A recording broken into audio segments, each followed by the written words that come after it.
Welcome to my another blog. আৰু আজি মই ভিডিঅ'টি আৰম্ভ কৰিছোঁ বৰপেটা কীৰ্তন ঘৰৰ পৰা। আৰু সত্ৰত মই মোৰ লগৰজনীৰ সৈতে আহিছোঁ। এনেকৈ ধূপ দিলোঁ আৰু এই নাৰিকল কেইজোপা দেখিছেনে, ইমান ধুনীয়া পৰিৱেশটো। আৰু এনেকৈ আমি পুখুৰীৰ পাৰলৈ গৈ আছোঁ, কিন্তু একেবাৰে ওচৰত যাব নোৱাৰিলোঁ কাৰণ ৰাজহাঁহকেইটা ওচৰতে আছিলে। তো এনেকৈ অকণমান জুম কৰি দেখুৱাই দিলোঁ আপোনালোকক।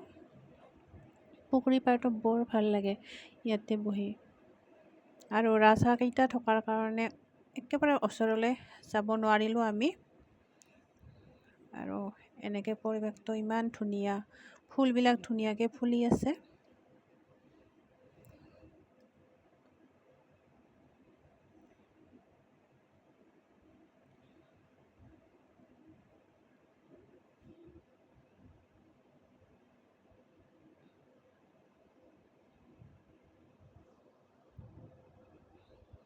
আৰু এনেকৈ অকণমান ঘূৰিলোঁ, কিন্তু বহুত ৰ'দ দিছিলে, বহুত গৰম।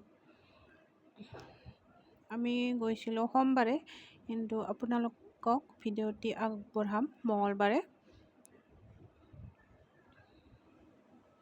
আৰু এনেকৈ আমি অকণমান গছৰ তলত বহিলোঁ, কাৰণ বহুত ৰ'দ, অত্যন্ত গৰম দিছিলে।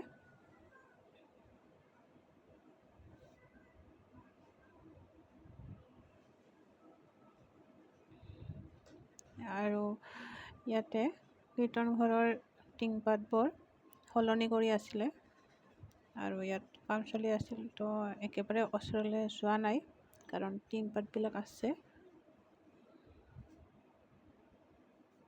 সঁচাকৈ সত্ৰখনত আহি বৰ ভাল লাগে। আৰু এনেকেই টিকলিৰ লগত গছৰ তলত বহি আমি কথা পাতি আছিলোঁ। আৰু এনেকৈ আমি ঘৰলৈ উভতিম।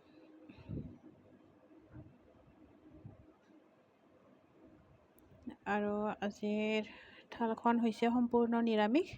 ইয়াতে কচু চাটনি আছে, টেঙাৰ আঞ্জা, পটল ভাজি, কল ভাজি, দালি। আৰু অত্যন্ত গৰমৰ কাৰণে বৰষুণ এজাকৰ বহুত প্ৰয়োজন আছিলে। আৰু অৱশেষত প্ৰকৃতিয়ে ধৰালৈ বৰষুণ নমাই আনিলে।